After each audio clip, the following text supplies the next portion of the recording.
Sigurno jedan od najzanimljivijih fenomena vezan uz ovo razdoblje je promjena u taktici i vještini ratovanja. Došlo je do nekih značajnih promjena u odnosu na dotadašnje konvencije i navike koje su se primjenjivale u dotadašnjim ratovima, i to je u neku ruku značilo i jednu revoluciju, kako su to stručnjaci znali nazvati i okarakterizirati kao takvo, ali možda se i ne bi moglo nazvati čisto revolucijom, nego prije nekakvom evolucijom, jer da bi razumjeli promjene koje su se dogodile čak i prije ovoga perioda o kojem mi govorimo, dakle 17-18 stoljeće, morali bi se vratiti par stoljeća unazad, kad je zapravo do početaka tih promjena i došlo. A to bi značilo da bi se morali prisjetiti nekih bitaka koje su se dogodile u 14. stoljeću, koje su same po sebi značile već tu nekakvu revoluciju u načinu ratovanja. Pa ćemo nešto više reći o tim bitkama i što su one značile za tu takozvanu revoluciju pješaštva. Kroz veći dio srednjeg vijeka pobjedu su na bojnom polju odnosile one vojske koje su imale veći broj oklopljenih konjanika. Dakle, oklopljeni vitezovi su bili ta snaga i taj odlučujući faktor koji je odnosio pobjedu. Međutim, početkom 14. stoljeća došlo je do nekih značajnijih promjena u tom pogledu, pa je već bilo naznaka da ta konjica i to viteštvo gube tu svoju dominaciju koju su imali u ranijim stoljećima. Konkretno, u prilog ovoj teoriji, ovoj tezi možemo kao dokaz navesti nekoliko bitaka, a za početak možemo početi sa jednom bitkom koja se dogodila 1302. godine u današnjoj Belgiji, a popularno je poznata kao bitka Zlatnih Mamuza.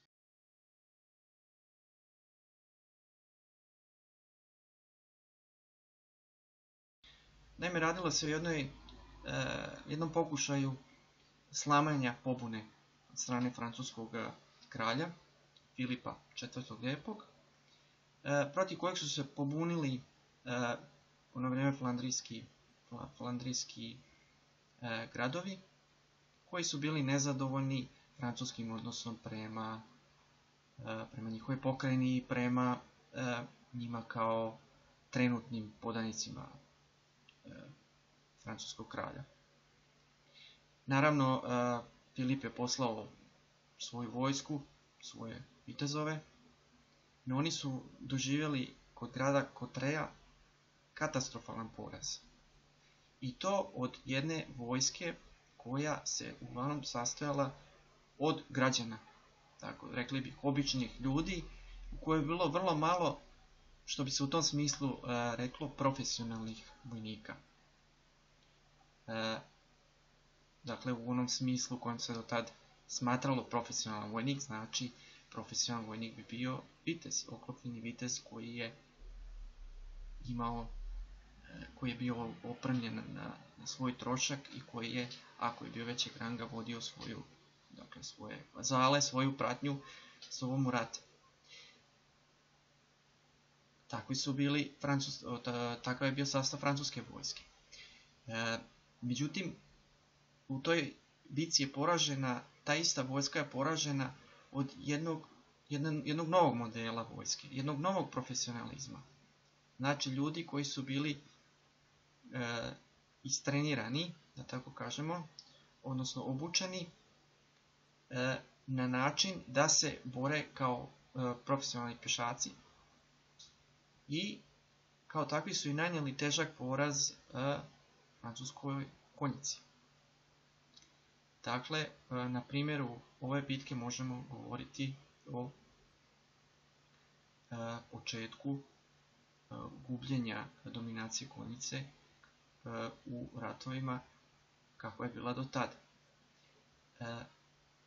Sljedeća bitka, odnosno sljedeće što može biti u prilog ovome, možemo govoriti o bitci koja se dogodila 13 godina nakon ove, a radi se o bitci kod Morgartena.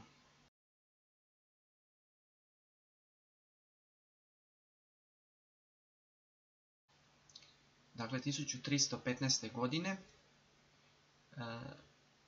austrijski nadvojvoda Leopold poveo je jednu vojsku, nekih 5000 ljudi, dakle, da kažemo ravnomjerno 2500 pješaka, isto toliko konjanika, dakle oklopnih vitezova, u Švicarsku kako bi pokorili neposlušne i buntovne švicarske gradove. Nekih 20 godina prije toga švicarski su se gradovi otrgli od vlasti austrijskih nadvojvoda te osnovali vlastitu konfederaciju.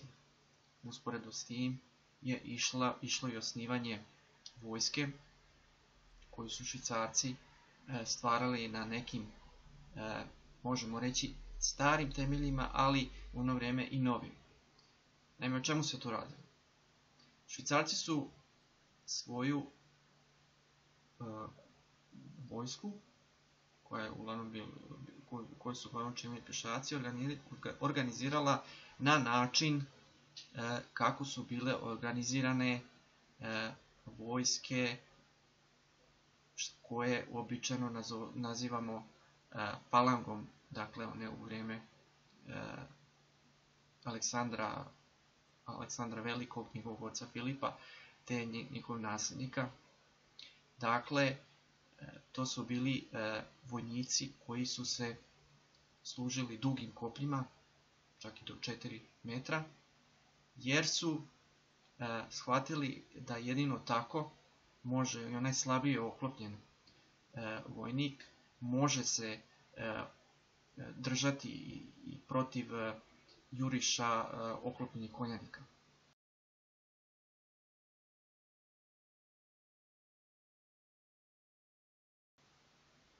Osim toga, Švicarci su izvanredno dobro koristili teren, znači Švicarska koja je brdovita zemlja i uz to vrlo teško prohodna, bila je idealna da bi se iskoristila za zasjedu.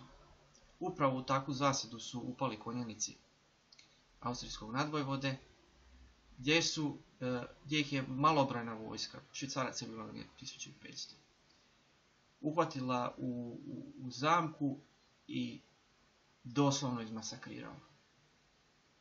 Dakle, to je bio užasan, strašan poraz. Kaže se često da je on je poginuo cvijet austrijskog plemstva. I doista to je bio strašno težak udarac, pogotovo zato što je nadvojvoda bio toliko siguran u svoju pobjedu da je već najavio svoj dolazak i prolazak kod tog mjesta Morgarten. Dakle, ovo je bilo za ono vrijeme, ovo je bilo iznenađujuće, ali i zabrinjavajuće, što je jedna takva vojska bila poražena od, reklo bi se, nekakvih seljaka, odrpanih seljaka koji nisu imali čestit oklop, nego su eto samo dugim kopljima uspjeli poraziti takvu silu. Ovaj trend se dalje nastavio, naravno, i dalje u narednim stoljećima, pa možemo na isti način govoriti o ovome i poznatoj bitci kod Agincourta 1415. godine.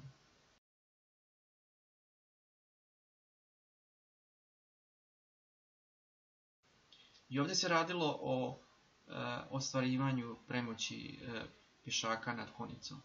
S tim da naravno tu se radi o jednoj posebnosti koju je imala Engleska, a to su dakle strijelci, takozvani longbowmen, odnosno dugi lukovi, koji su uglavnom popunjavali Velšani, no bilo je tu i naravno i Engleza, koji su tako strašno porazili francusku vojsku kod tog Agincourta, da se nakon toga taj poraz toliko dugo pamtio, ne samo i na francuskoj strani gdje je poginulo ogroman broj francuskih plemića, nekoliko vojvoda je tamo zaglavilo i tako dalje. Međutim, ono je ostavilo traga i kod Engleza, koji su onda uvidjeli koliko zapravo znači te luk i strele.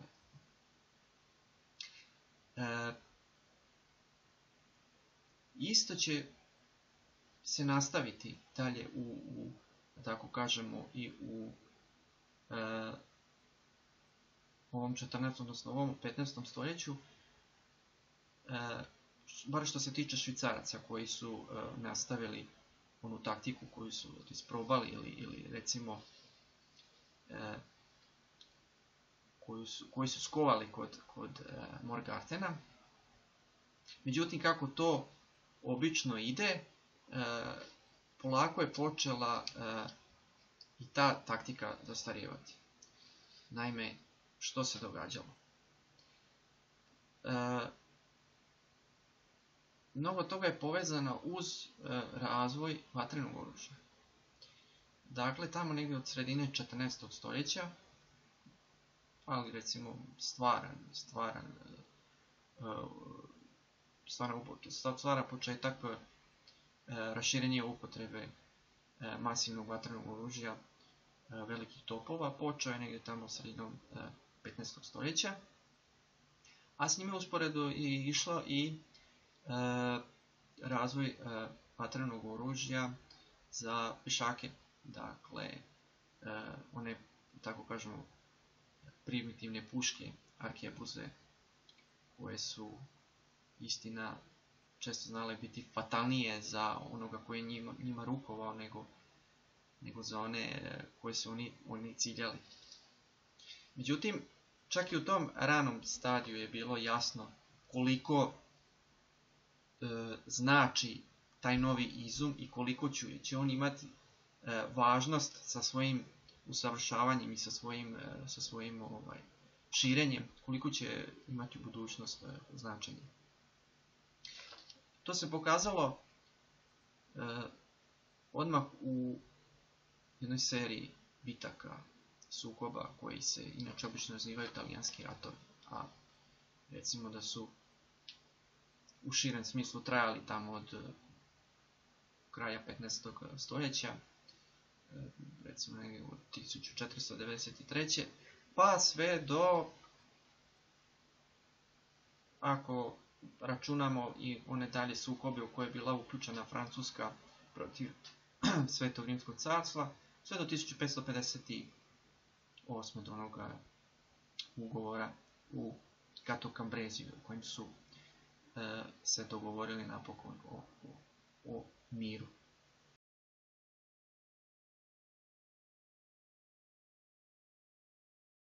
Međutim, da ne idemo preširoko i predaleko, da se vratimo na ono što nam je trenutno tema.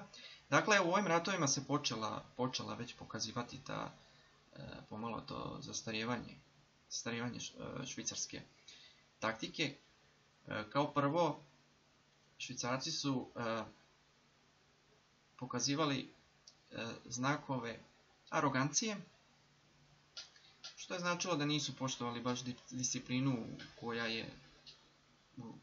kojom su se odlikovali u ranijim bitkama, pošto su sada dobijali svaku bitku, pa su bili sigurni da jednostavno nema načina da bi ih netko porazio. Međutim, može se reći da je već 1503. godine to njihovo uvjerenje dobilo jedan žestok šamar, budući da su u bitki kod Serinjole bili strahovito poraženi upravo zbog svoje te tako naglosti i uvjerenosti, i to baš zbog premoći vatrenog oružja koje je desetkovalo njihove redove, koji su bez ikakve druge strategije, bez ikakve druge ideje, jednostavno krenuli naprijed u frontalni juriš, jer su smatrali da će im ranije to da će im to uspjevati, ali kao što je uspjevalo ranije.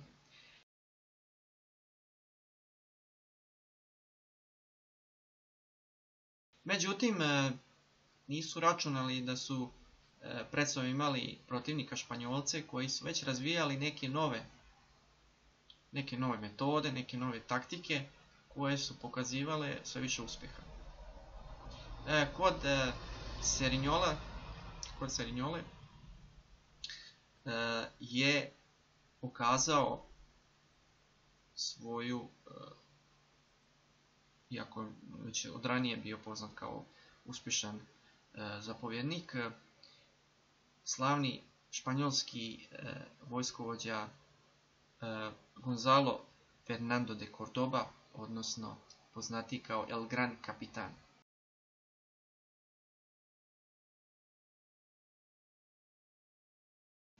Njega se inače obično uzima kao začetnika, osnivača španjolskog tercija, dakle jedne vojne formacije koja će dominirati u 16. stoljeću nad neprijateljskim vojskama. El Gran Capitan je kod Serinjole dobio ovu bitku samo zahvaljujući vatrenom oružju. Švicarci su još jednom poraženi,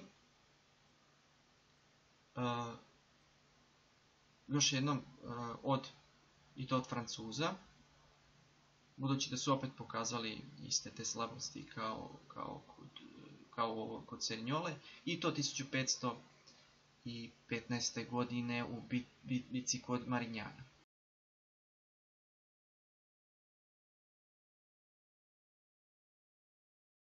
Time zapravo prestaje njihova politička samostalnost, oni postaju plaćenici, u najvećem broju slučaju francuskog kralja, i oni će se nastaviti dalje boriti na francuskoj strani.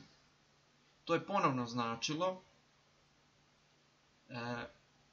da su bili u sukobu, dakle, sa Svetim Rimskim carstvom, ali i sa Španjolcima, budući da je od 1520. godine zajednički vladar jedne i druge države bio Karlo V, prvi Habsburgovac koji je udružio ove dvije kraljevine, odnosno carstvo i kraljevstvo Španjolsko. Ono što je potvrdilo španjolsku dominaciju bila je bitka kod Bikoke 1522. godine.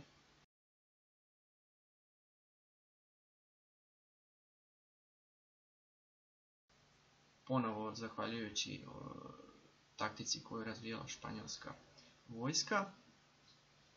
A 2 godine kasnije će doći do bitaka kod Pavije, gdje je čak i bio zarobljen francuski kralj,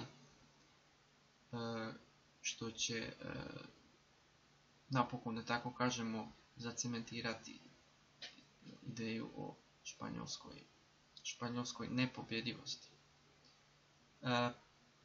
Španjolska je u to vrijeme, odnosno baš od El Gran Capitana, formirala svoju vojsku tako što ju je ustrojila na način kako je bila organizirana rimska legija.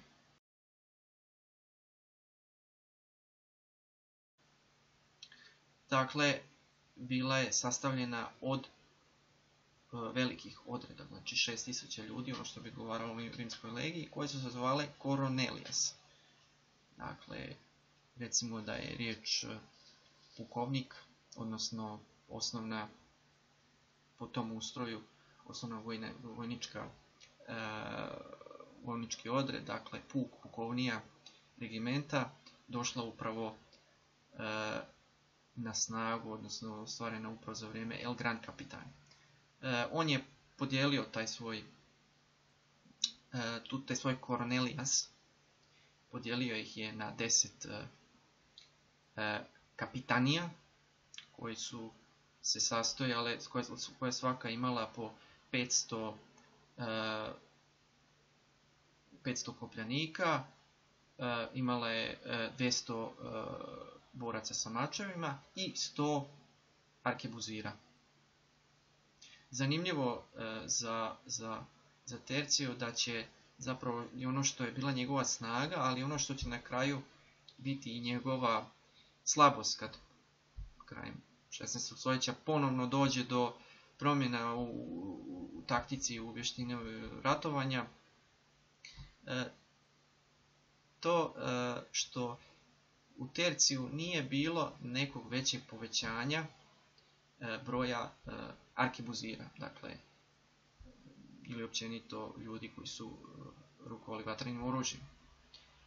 A to je u godinama koje su slijedile imalo sve veće i veće značenje. Dakle, Tercio se zapravo najviše oslanjao na svoje kopljanike, a recimo da su arkebuziri bili nešto poput potpore i stavljani su u središte formacije.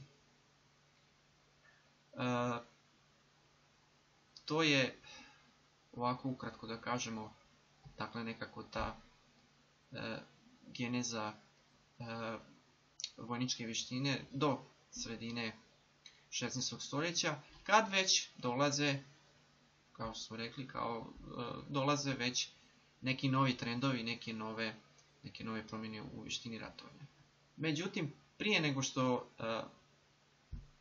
krenemo s tom sljedećom fazom, tim sljedećim stadijem, budući da smo sad ovim pokrili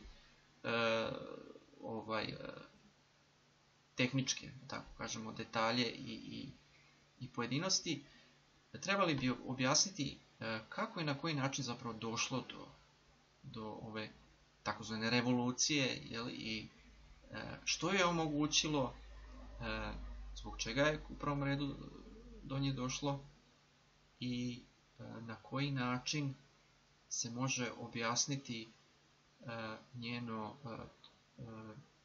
da kažemo, taj njen utjecaj, odnosno utjecajnost koju je imala na daljnji razvoj, jer ipak govorimo o nečemu što je u korijenu i svih kasnijih vojnih taktika, čak do kraja, moglo bi se reći čak i do kraja 19. stoljeća, kad se ulazi u stvarnu fazu modernog ratovanja. Pa da vidimo onda dakle, o čemu se tu zapravo radi i koliko se zapravo o tome može sa sigurnošću reći.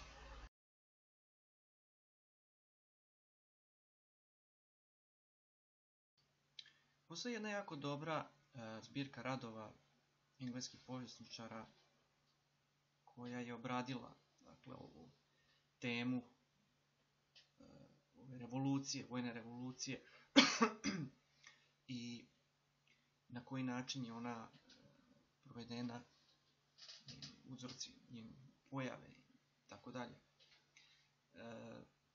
Mislim da je najznačajniji rad u toj zbirci objavio povjesničar Jeff Mortimer, koji je, po mom mišljenju, jako dobro sažeo to samo bit, te, da kažemo, razložio i uzroke i razloge, kao i posljedice te revolucije. Mislim čak da je, iako nisam siguran, da je čak i on skovao taj izraz.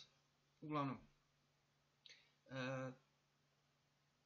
ono što je i on sam rekao, što smo nekako u prethodnoj priči malo utkali između u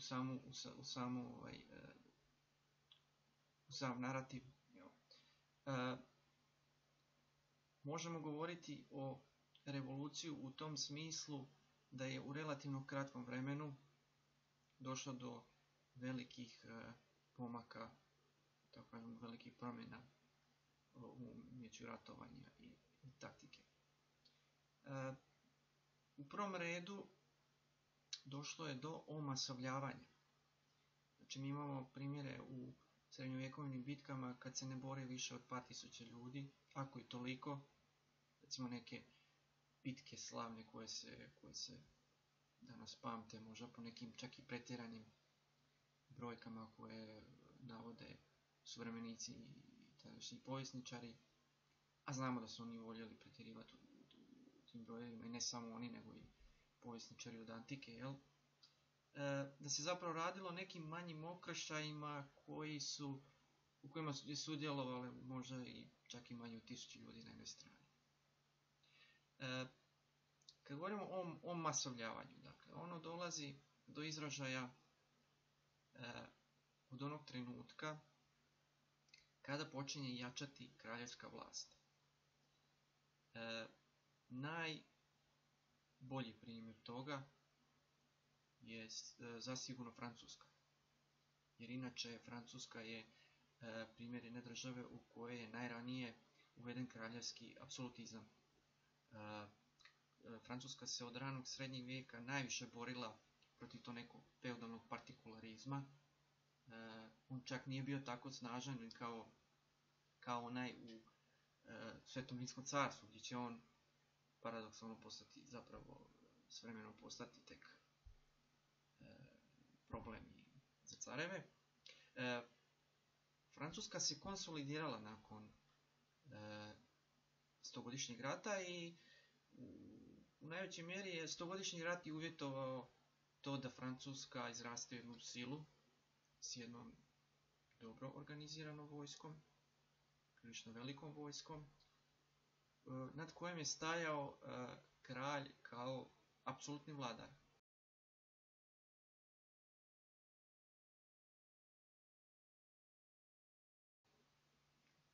On je uspio ujediniti zemlju, ujediniti tako time što je potpuno porazio Engleze. Dakle, znamo da je od vremena Luja 11. druga polovica 15. stoljeća Englezi su potpuno izbačeni iz Francuske, osim što im je ostala luka Calais, koja će izgubiti nekih 100 godina kasnije. I možemo vidjeti ovdje na francuskom primjeru neke začetke prve tako jednostajeće vojske. Dakle, porastom kraljevske moći, centralizacijom, naravno, uz to ide ili neminovno, odnosno ne može se zamisliti izgrađivanje takvog sustava bez izgrađivanja jednog djelotvornog poreznog sustava koji će donositi kralju redovne prihode i omogućavati mu da uzdržava jednu stalnu stajaću vojsku koju neće morati raspuštati tijekom zime, što će se tek kasnije, tako kažemo, ustaliti u drugim vojskama. A to je isto tako i značilo jednu deprofesionalizaciju vojske. Već smo o tome nešto ranije rekli, znači o tom shvaćanju profesionalnosti što se tiče vojske tijekom srednjeg vijeka. Dakle, deprofesionalizacija u tom smislu da više nije bilo potrebno da se jedan vojnik, odnosno, tako kažemo u srednjovjekovnom smislu, vitez, obučava dugi niz godina. Znači, vitez bi se, odnosno plemić bi se za svoje ratno zvanje, za svoje vještine obučavao od rane mladosti u jahanju, u baratanju mačem, kopljem i tako dalje, drugim oružjima. Isto tako, kod Engleza recimo, kao što smo već spomenuli da su Englezi uočili ogromnu vrijednost luka i strele, luk i strela su također zahtijevali dosta vježbe. Zahtijevali su vještinu, koja je i nije bilo baš, tako kažem, jednostavno tako na izgled jednim tako jednostavnim oružjem rukovati. Međutim, uvođenjem vatrenog oružja ili pušaka smanjilo se vrijeme treniranja, odnosno obučavanja jednog vojnika. On je mogao u vrlo kratkom vremenu naučiti koristiti se tim vatrenim oružjem, tako da je u jednom kratkom roku država mogla imati jedan solidan broj solidno obučenih vojnika.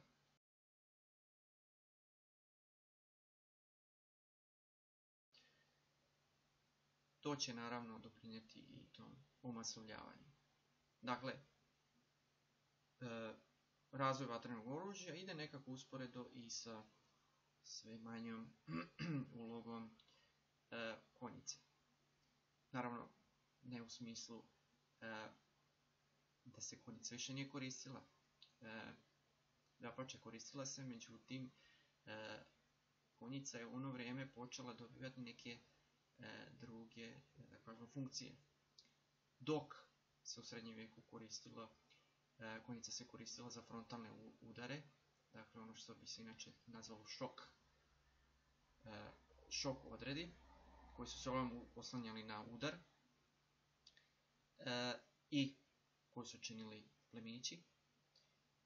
Dolazi do toga da konjica počinje poprimati jednu ulogu koju do tad nije imala, a to je bilo da se i oni služe vatrenim oružjem.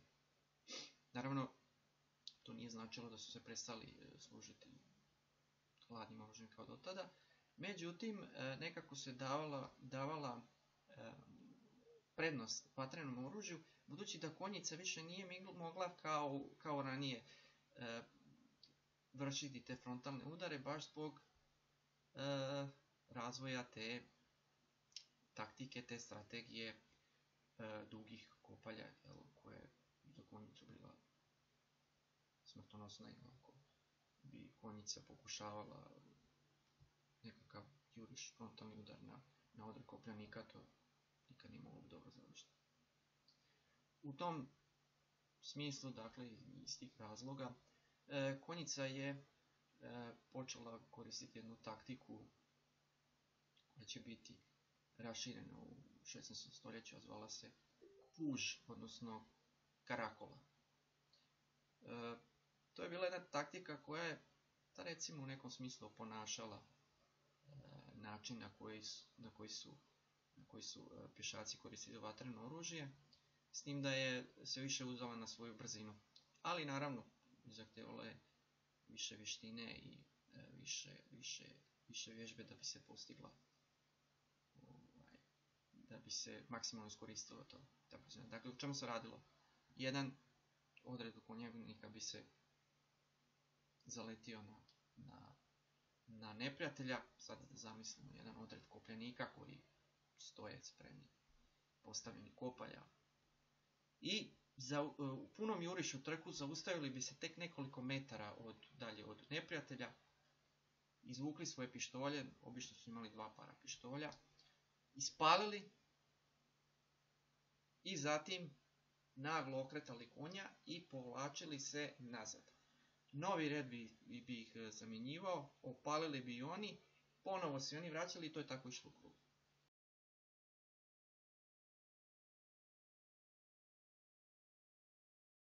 To je jedno vrijeme djelovalo, doista ta taktika je pokazivala rezultate, međutim,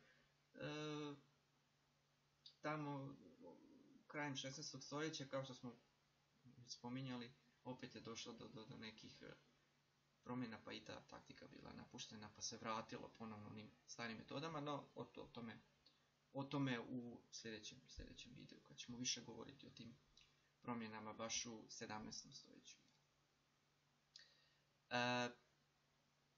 Dakle, kralj se u ovom trenutku mogao sve više uzdati u stajaću vojsku. Međutim, ne možemo govoriti još da je to bila u modernom smislu stajaća vojska.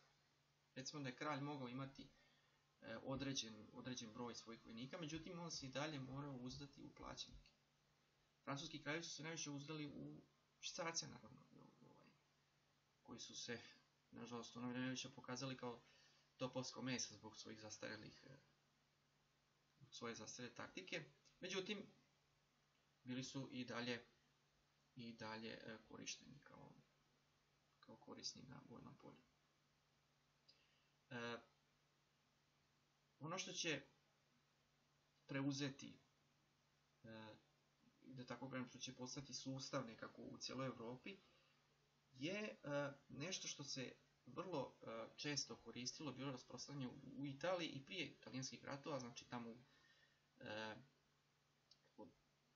od sredine 14. stoljeća pa sve do sredine narednog 15. kad su međusobno vodili ratove talijanski gradovi države. Budući da su to sve bile onako minijaturne države i bez nekog ljudskog kapaciteta da bi mogle sami izrađivati velike vojske, oni su najmljivali takozvane kondotijere.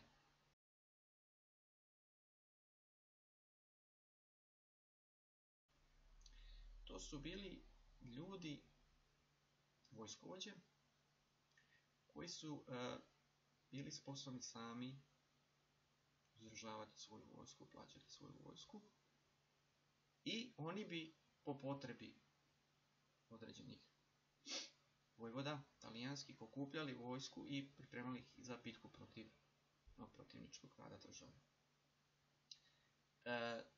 Na taj način su bile osiguravane vojske u tim ratovima. Što je zanimljivo, taj će dakle model biti preuzet od strane drugih evropskih vojski, pa će recimo tamo već od druge polovice 16. stoljeća polako sve veću ulogu u ratovima uzimati dakle te neke njemačke i francuske verzije. Francuske više u smislu, odnosno u vrijeme kad je oslabila kraljevska vlast, ili za vrijeme onih vjerskih ratova, budući da je do tada kraljevska vlast bila prilično jaka i Francuzi baš nisu bili skloni takvom novačenju. A recimo, o tome će biti najpoznatiji u Njemačkoj. I ne toliko koliko, recimo, baš početkom 17. stoljeća, kad takozvani poduzetnici, tako ih inače nazivaju povjesničari, služe se tim izrazom, koji će podizati vojske na svoj trošak i onda ih stavljati na raspolaganje određenom vladaru koji bi ih unajmio. Recimo da su najpoznatiji naravno bio odnosno carski general Albrecht von Wallenstein, ali i neki drugi poput Mansfelda recimo i tako dalje. I posljednja možda stavka s kojom bi se mogao objasniti vojna revolucija, je i još nešto što je došlo iz Italije, a također je bilo posljedica čestih ratova na sjevernom dijelu tog talijanskog poluotoka. A to su bile opsade, česte opsade, i iz toga je onda proizašla i potreba boljih i čvršćih bedema. Jer srednjovjekovni su najčešće bili previše slabi, dakle previše neotporni na topove, topničku vatru, i postojala je potreba da se izgrađuju nove zidine, ali ne samo nove, nego i po novom modelu. Pa su izgrađivane od otpornijeg materijala, nisu više građene u one tipa kakve su građene u srednjem vijeku, nego su to bile preteče onih zvijezdastih baroknih fortifikacija koje će se graditi tamo u narednim stoljećima, i koje su imale odlike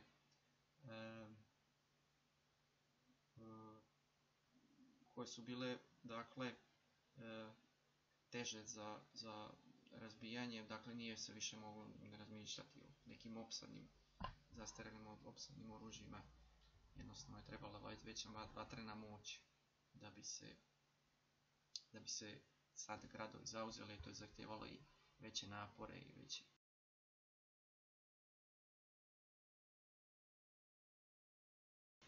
Tako da je sve to skupa značilo, dakle, tu revoluciju svega vezano za ratove. U ovom videu toliko, a u sljedećem videu ćemo se onda malo više posvetiti, dakle, ovoj drugom fazi, dakle, kraj 16. stoljeća i 17. dakle, da tako kažemo, kad će se baš jasnije formirati, a i ustaliti, dakle, taktike i strategije koje će biti dominantne, kako smo rekli, do sredine, odnosno do kraja 19. stoljeća, kada novi tipovi pušaka zamjene